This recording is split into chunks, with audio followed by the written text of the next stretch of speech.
እርቅ የምትወዱ የእርቅ ሰዎች ናቸው አይደለ? ናቸው አይደል?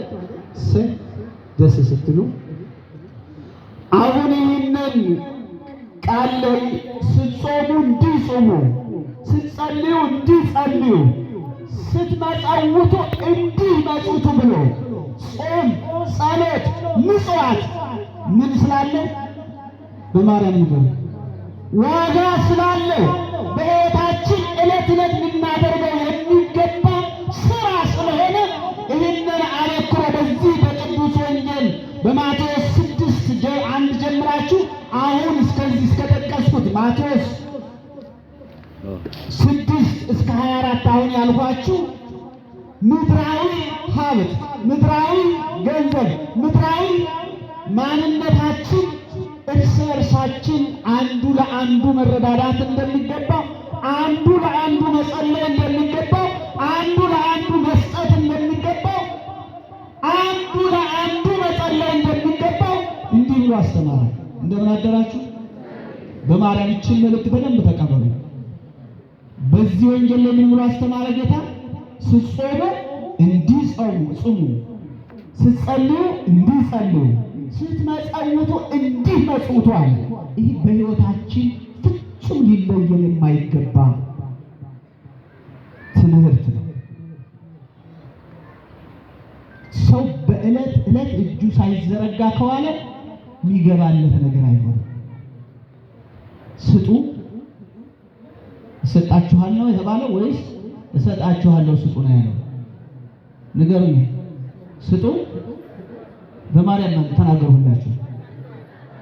ስጡ ስጡ ይሰጣችኋል። በእጅ ቋጥረህ ያዝከው ሰው እንዳያይብህ አሽገህ ያዝከው አንተን ቤተሰብም ሳያውቀው ሞት ይጠልፍህና ለባዕድ ይሆናል ማለት ነው። ለዚህ ነው ይጨጭ ለርሱ ይዘግብ ለባዕድ።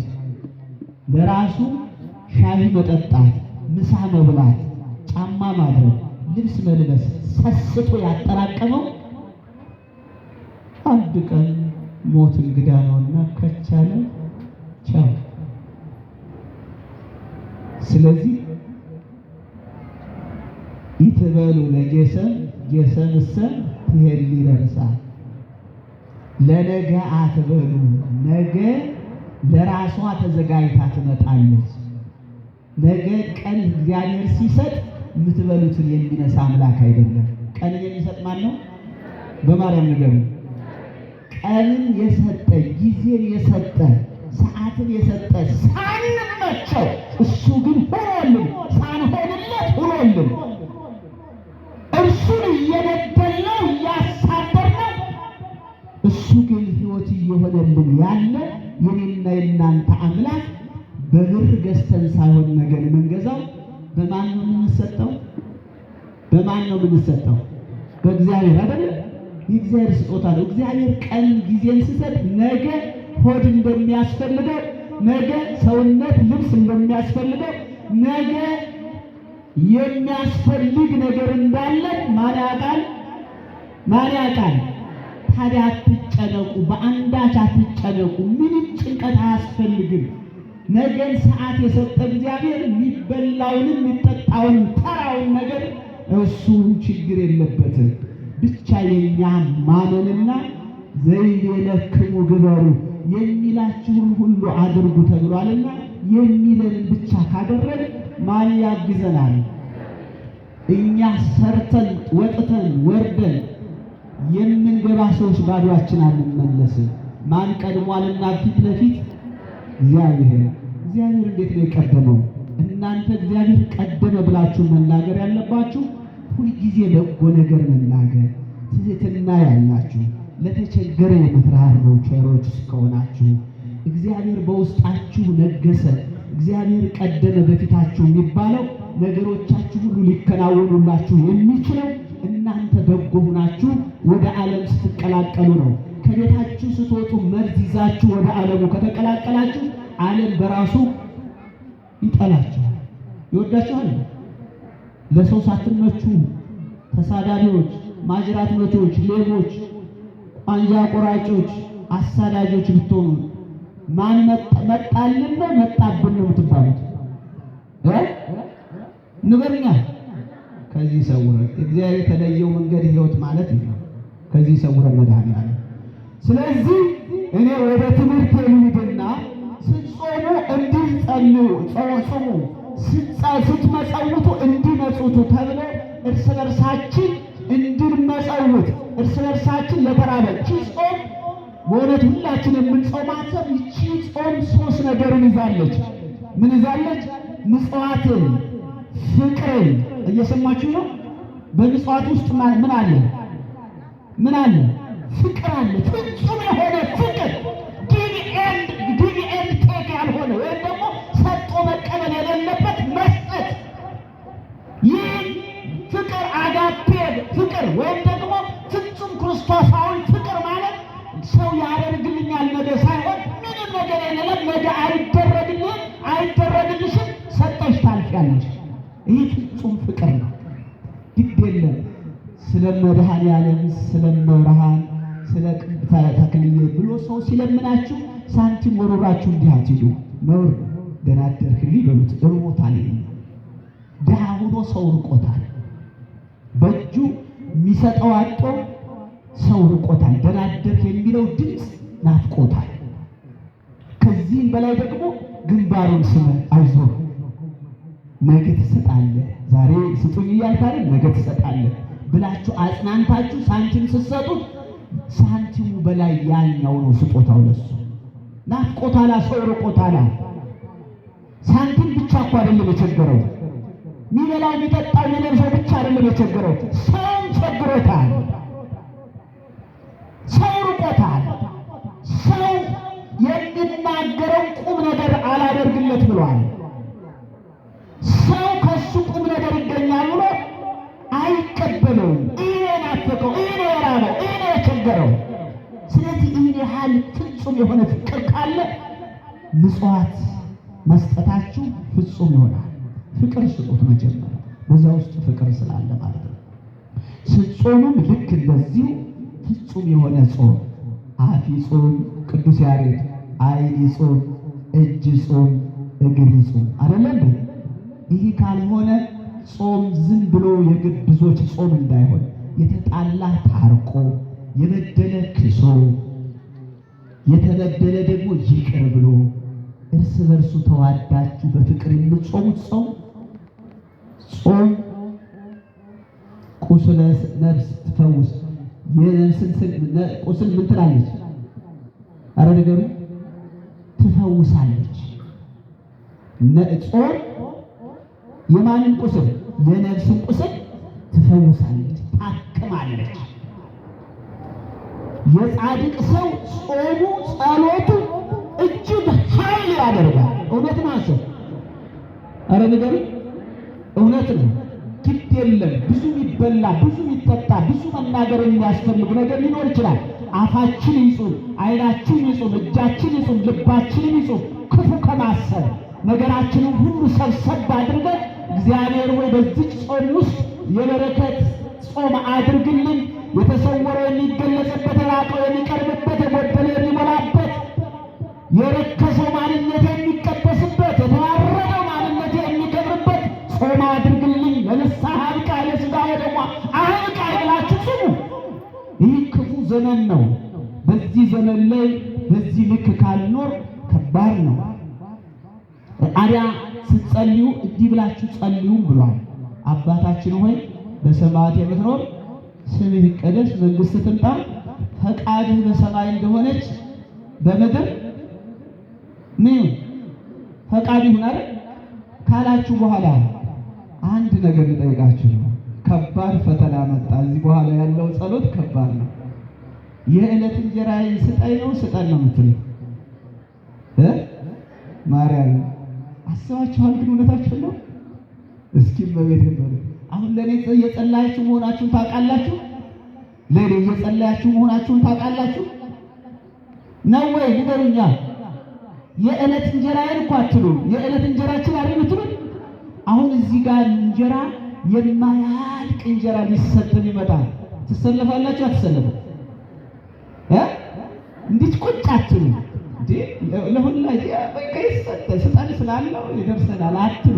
ሰልፍ ነው ለኔ። ታዲያ የዕለት እንጀራችን ስጠን እያላችሁ ለሁላችን አይደል የመጣው እንጀራው። ስለዚህ አስባችሁ ጸልዩ። ስትጸልዩ እንደ ባለ አእምሮ እያሰባችሁ ጸልዩ። የዕለት እንጀራችን ስጠን። እንጀራ ላጣው ንስሐ ገብቶ የሥጋ እንጀራ ያጣው ሁሉ፣ የነፍስ እንጀራ ያጣው ሁሉ የዕለት እንጀራችን ሲባል ሁሉ ጊዜ እንጀራ ወደ ጓዳው ገብታችሁ መሶብ ላይ ያለውን እንጀራ አትመልከቱ። በማርያም እንዲህ እያሰባችሁ እንዳትጸልዩ። የለም የነፍስ ምግቧን ስጣት በጊዜ። የምን ምግቧን? የነፍስ ምግቧ የት ነው ያለው? ጓዳ ነው እንዴ? የት ነው ያለው? አረ ንገሩኝ። ቤተ ክርስቲያን። አረ ቤተ ክርስቲያን ሥጋዬን የበላ ደሜን የጠጣ የዘላለም ሕይወት አለው። ቤተ ክርስቲያን ያለው የነፍስ ምግብ ነው። ቤት ያለው ደግሞ የሥጋ ምግብ ነው። እንደገና ደግሞ ቤት ያለው የነፍስ ምግብ ይሆናል። አብረን ከወንድሜ ጋር አንድ እንጀራ ለሁለት ከበላ ያን ደግሞ መድኃኒት ነው። አያችሁ፣ ፍቅር፣ አብሮ መብላት፣ አብሮ መጠጣት፣ አብሮ መኖር፣ አብሮ መልበስ። ብራብ አብልተኛል፣ ብጠማ ጠጥተኛል፣ እንግዳ ብሆን ተቀብለኛል፣ ብራዝ አልብሰኛል፣ ብታሰር ጎብኝተኛል፣ ብታመም ብርህን ከፍለህ ከሞት አድነኸኛል።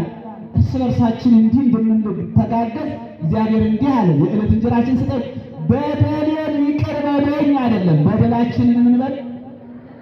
መብርሃንን ስትጸልዩ ከኔ ይልቅ የእሱ ጸሎት ይሰማልና ጌታ ሆይ እባክህ ስለ ወንድሜ ጸሎት ብለህ ተቀበለኝ ጸሎት ይበሉ። በዚህ ልብ ነው ቤተክርስቲያን ስትመጡ፣ በዚህ ትህትና ውስጥ ነው ጸሎት ስትጸልዩ። በግድ የኔን ጸሎት ብቻ ተቀበለኝ፣ በወንድሜ በኩል እባክህ ጌታ ሆይ ጸሎቴን ተቀበለኝ፣ ከኔ እሱ ይሻላል በሉ። ማርያም ይህ ነው ጸሎት እኮ። ከኔ እሱ ይሻላል። እኔ በደለኛ ኃጢአተኛ ስምህን ልጠራ የማይገባኝ ከንቱ ነኝ፣ ግን እስኪ በወንድሜ በኩል ጌታ ሆይ ጸሎቴን አብረህ ተቀበል ብላችሁ ጸልዩ በትህትና። ያን ሰዓት እግዚአብሔር የልባችንን መሰበር ማን ይመለከታል? በልባችሁ ምን ሁኑ ያለው ጌታ? በልባችሁ እኔ ትሁት እንደሆነ እናንተም በልባችሁ ትሁት ሁኑ። ትሁት ማለት ይህ ነው። ከኔ እሱ ይሻላል። ስናለቅስ መጠን ከኔ ማይልቅ የእሱ ዕዳ ይሻላል፣ እሱ ለእግዚአብሔር ቅርብ ነው ብሎ ማሰብ። በዚህ ውሳኔ ውስጥ ቤተክርስቲያኑ ግድ የለም ስትመጡ ባዶአችሁንና እኔ ከኔ እሱ ይሻላል ብለህና ዝም ብለህ እዚህ ውስጥ በፍጹም ከኔ የሚበልጥ እንጂ ከኔ የሚያንስ ሰው አለ ብላችሁ አትምጡ። አይሻልም? ክርስትና ይሄ ነው ወዳጅ። ማንም ጳጳስ ይሁን ማንም ሰው ይሁን ማንም ሰው በዚህ ቤተክርስቲያን ሲመጣ ካለው ሕዝብ የተሻለ ያነስኩ ነኝ እንጂ የተሻልኩ ነኝ ተብሎ በጸሎትም በምጽዋትም በጾምም የለም። እኔ ማን ነኝ የኔም ብሎ ጿሚ? እኔ እኮ ከንቱ ኃጢአተኛ ነኝ፣ በውስጤ እግዚአብሔር ያቀኛል። ግን ከኔ የተሻሉ ወንድሞች ጾማቸው ጾመ በረከት እንዲሆንልኝ እግዚአብሔር እርዳይ ብላችሁ ስለ እናንተ እየጾማችሁ እናንተ እየሰገዳችሁ እናንተ የሚገባውን እያደረጋችሁ ከእኔ የተሻለ ሰው ነው ብላችሁ ከግቢ ግቡ። እዚህ ውስጥ እናንተ ውስጥ በልባችሁ ከእኔ የተሻለ እንጂ ከእኔ ያነሰ በክርስትና እዚህ ውስጥ የለም። ጌታ ሆይ በወንድሞቼ በአባቶቼ በእህቶቼ በሁሉም እዚህ ግቢ ባለው ጸሎትና ልመና ተመልከተኝ እባክህ፣ ከሁሉ ያነስኩ ነኝ ብላችሁ ግቡ። ግቢ ስትገቡ ያን ሰዓት ከእናንተ ጋር ማን ይሆናል? ማን ይሆናል? አያችሁ፣ ያን ሰዓት ቀድሞ ከእናንተ ፍሬ ይለቅማል እግዚአብሔር። ያ ፍሬ አልባ በለስ ሆናችሁ እንዳትቆሙ፣ ያችን ፍሬ አልባ በለስ ታውቋታላችሁ። ስትመጡ እንዲህ ፍሬ ያላችሁ ትሆናላችሁ። እግዚአብሔር ሲመጣ እናንተ ጋር ፍሬውን ይለቅማል። እውነት ነው ሐሰት? አዎ፣ የጾማችንን ፍሬ የጸሎታችንን ፍሬ ያን ሰዓት እግዚአብሔር መጥቶ የምጽዋታችንን ፍሬ እግዚአብሔር ይወስዳል። እግዚአብሔር ሁላችንም ጾመን ጸልየን ለበረከት እንዲያደርግልን የእርሱ መልካም ፈቃድ ይሁንልን። ስለዚህ በደላችንን ይቅር በለን፣ እኛም የበደሉን ከባድ ነው። አቤት እቺ ቆልቀት ነው ጸልየናት ወደ ቤት ብንገባው በደላችንን ይቅር በለን፣ እኛም የበደሉን ይቅር በለን። ኧረ በሕግ አምላክ ምን ማለት ነው? ከባድ ጸሎት፣ ከባድ በደላችንን ይቅር በለን። መቼ? እኛ የበደሉንን ይቅር እንደምንል። አየው ቤት መጀመሪያ ምን ብለህ መጣህ ማለት ነው? የበደሉህን፣ ያሳደዱህን፣ የቀሙህን፣ የገረፉህን፣ ቀኝህን የመቱህን እነሱን ይቅር ብለህ መምጣት ግን አረጋግጠህ ነው ጸሎት መጸለይ ያለብህ። በልብህ ይዘህ ስወጣ አገኘዋለሁ ብለህ ከመጣህ ወዳጅ ራቁትህን እየወጣህ ነው። ሰው ልብስ ለብሰህ መሄድህን ያይ ይሆናል። እግዚአብሔር ራቁትህን እየወጣህ እንደሄድክ ነው የሚያየው። ክብር ለብሰህ በረከት አግኝተህ ይዘሃት እዚህ ወጥተህ ጸልየህ የጸሎትህን በረከት፣ ጾመህ የጾምህን በረከት፣ መጽውተህ የምጽዋትህን በረከት ይዘሃት መለስ። ምን ስለሌለ? ምን ስለሌለ? እርቅ ስለሌለ፣ ይቅርታ ስለሌለ፣ ፍቅር ስለሌለ በውስጥ። ስለዚህ ምን ጸልየውን እናስተውለው። ያ ካልሆነ ግን መመላለሳችን ከንቱ ይሆናል። ከከንቱነት እግዚአብሔር ይሰውረን። ማን ይሰውረን? ከከንቱነት እግዚአብሔር ይሰውረን። የበደሉን ይቅር እንደምንል አቤቱ ወደ ፈተና አቤቱ ወደ ፈተና አታግባን። አዎ ጠባቂው መልአክ ይቀድማል ከእናንተ ፊት የጎደለውን ጓዳ ሂዶ ይሞላል። በፊታችሁ ለዘመናት ነገራችሁ ተስተካከል ብሎ የነበረውን ተስተካክሎ ታገኙታላችሁ። ማን ይቀድማል? ከእግዚአብሔር ጋር ተገናኝታችሁ ስትሄዱ መልአኩ ስለ አንተ መላእክቱን ያዝልሃል፣ ሾህ እንዳይወጋ እንቅፋት እንዳይመታ።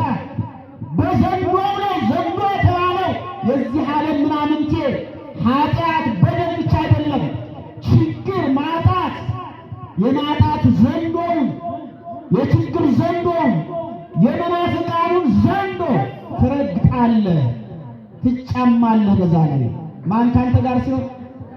ማን ካንተ ጋር ሲሆን? አንተ ከእግዚአብሔር ጋር፣ እግዚአብሔር ካንተ ጋር ሲሆን መላእክቱ ሥራ 24 ሰዓት የማያንቀላፉ ትጉሃን መላእክት አንተን ይጠብቁሃል። የእግዚአብሔር መልአክ እግዚአብሔርን በሚጠሩት ሰዎች ዙሪያ ምን ይላል? ይሰፍራል። ያስድናቸዋል ነው ያድናቸዋል ነው የሚለው። ያድናቸው ማን ነው? አየኸው፣ ስልጣን ተሰጥቷቸዋል ለመላእክት የማዳን። አሁን መላእክት ለእኛ በረከት ለመስጠት መጥተዋል። በረከቱን አልቀበል ስትል በረከቱን ይዞ ይሄዳል መልአክ። አላያችሁም? በዘካርያስ ቤት መጣ ብስራት ለመንገር። በኤልሳቤጥ ቤት ለዘመናት ጎሏት የነበረው ነገር በዘካርያስ ጸሎቱ ልመና ተሰምቷል። ልጅ አጥተ እሷን መካን ደረቅ ሆና ዘመኗ አልፎ፣ ነገር ግን ጸሎት ተሰምቷል። ዕጣንህን አርጓል፣ ጸሎትህን አሳርጎታል። ስለዚህ ወንድ ልጅ ትወልዳለህ ሲባል በየት መንገድ በየት በኩል ኤልሳቤጥ አልቃ አርጅታ ፍጅታ በምን ለማን የሚሳነው ነገር የለም። ለማን?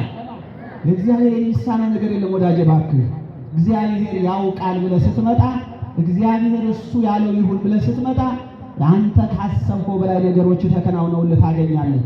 የሚያስተምረን የሚመክረን መድኃኔዓለም የተመሰገነ ይሁን። ሰው ለሁለት ጌቶች መገዛት አይችልም። አንዱን ይወዳል፣ አንዱን ይጠላል። ያ ጌታ የተባለው ሁለት ጌቶች እነማን ናቸው ተብሎ ተጠየቀ ጌታችን መድኃኒታችን። ሰው ለገንዘብና ለእግዚአብሔር።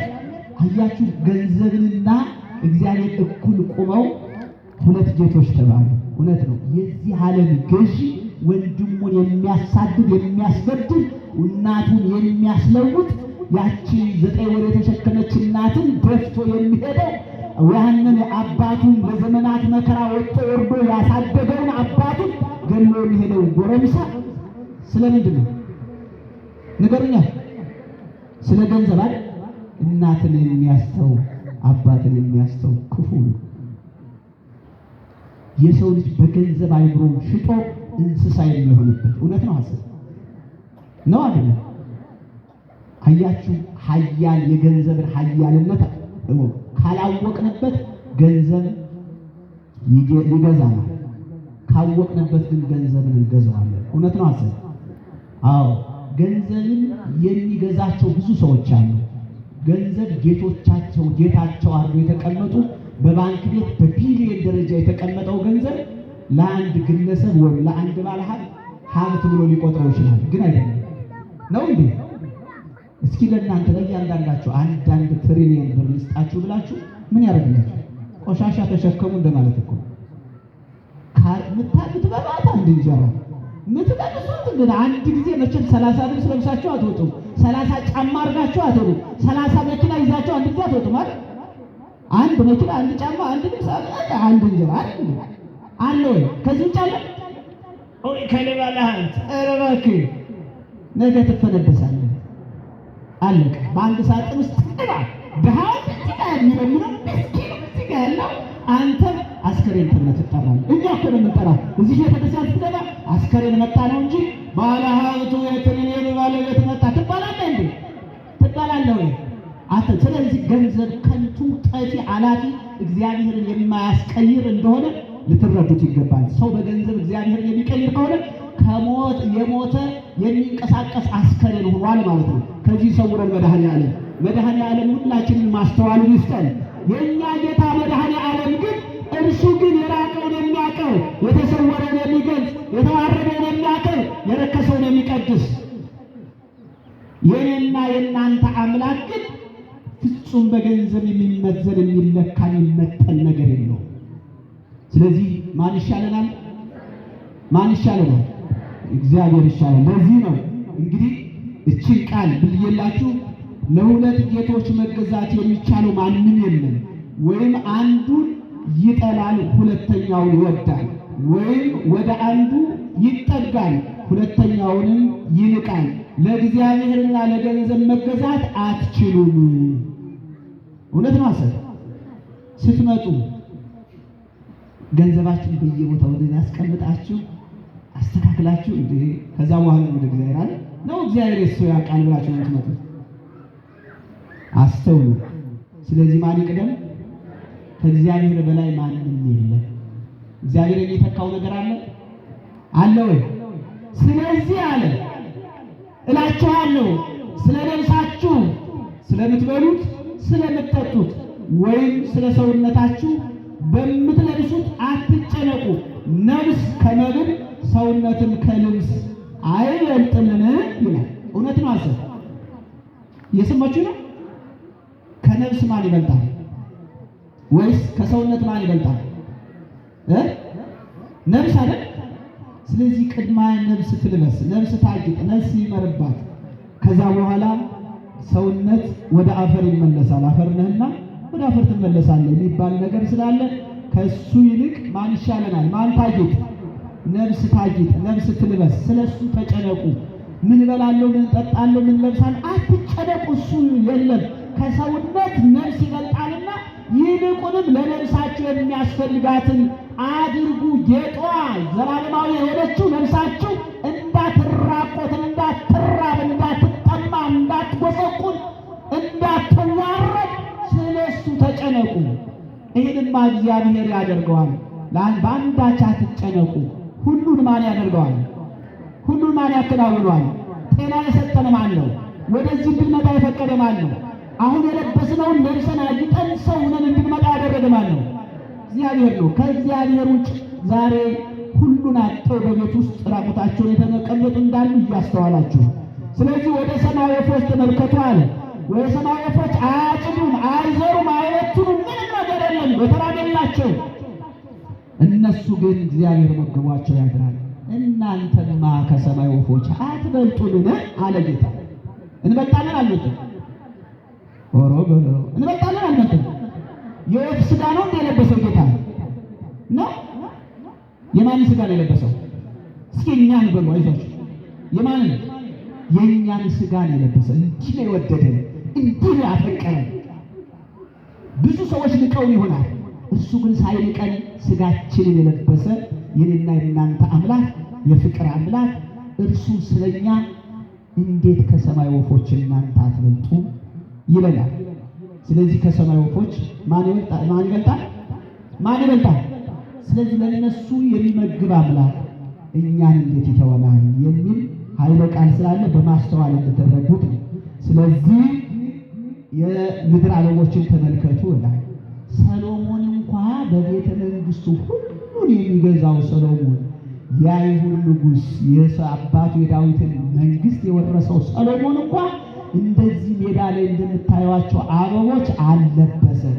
እንዲህ የምድር አበቦችን የሚያስጌጥ የሚያስውብ እግዚአብሔር የእናንተን ሕይወትማ የእናንተን ቤትማ የእናንተን ጓዳማ እንዴት ዝም ይላል? ከምድር አበቦች እናንተ አትበልጡምን ይላል። እንበልጣለን አልመጥም? ሳር ዛሬ አበበው ነገ ይረግፋል አይደል? እኛ ግን ለዘመናት እንቆያለን። ለዘመናትም ሥጋውን በልተን ደሙን ጠጥተን የዘላለም ሕይወት አግኝተን ከእግዚአብሔር ጋር ከመላእክት ጋር እየዘመርን የምንኖር ሕያው ነው። ይህ ግን ጊዜያዊ ነው። ወፍም ጊዜያዊ ነው። እዚህ አገሪቱን በሙሉ ነገ በፀሐይ ይደርቃል፣ ጠወልጋል፣ ያልፋል። እኛ ግን ሞትን እንኳን ድል አድርገን ከማን ጋር በክብር እንኖራለን? ንገሩኝ። ንስሐ ገብተን ሥጋውን ደሙን ተቀብለን በሕይወት እንድንኖር ማን ይርዳል? ንስሐ ገብተን ሥጋውን ደሙን ተቀብለን ከማን ጋር እንድንኖር ማን ይርዳል? እግዚአብሔር ይርዳል። እግዚአብሔር አምላክ በእውነት ለሁላችንም ማስተዋልና ጥበቡን ይስጠን። እኛ የምናውቀው እግዚአብሔርን ነው። ሰው ለሁለት ጌቶች መገዛት አይችልም ተብለናል። ሁለት ጌታ የለንም። ስንት ጌታ አለን? ማን? እግዚአብሔር። በቃ ከዚህ ውጭ እኛ ጌታ የለንምና ሰው በገንዘብ ወንድሙን መጥላት፣ ወንድሙን ማሳደድ፣ ወንድሙን መግደል፣ ወንድሙን በእውነት ግፍ መፈጸም አይቻልም፣ ነውር ነው። ስለ እግዚአብሔር ትቼዋለሁ እያላችሁ ያበደራችሁት እንኳን ይመልስላችሁ ካልቻለ ስታገኝ ትሰጠኛለህ ብላችሁ ግድ የለም እግዚአብሔር የፈቀደ ይሁን ተብሎ ነው። ማን ይበልጣል? ፍቅር ይበልጣል ከሁሉም እና እግዚአብሔር ፍቅሩን እንደሸማ ያላብሰን። ጾመን ጸልየን መጽውተን እግዚአብሔር አምላክ በረከት እንድናገኝ ማን ይርዳን? ማን ይርዳን? መድኃኒዓለም ይርዳን። እሺ